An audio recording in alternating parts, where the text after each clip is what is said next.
ما سلككم في سقر قالوا لم نك من المصلين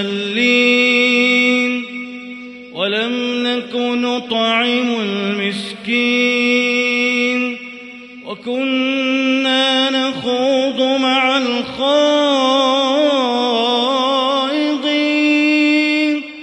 وكنا نكذب بيوم الدين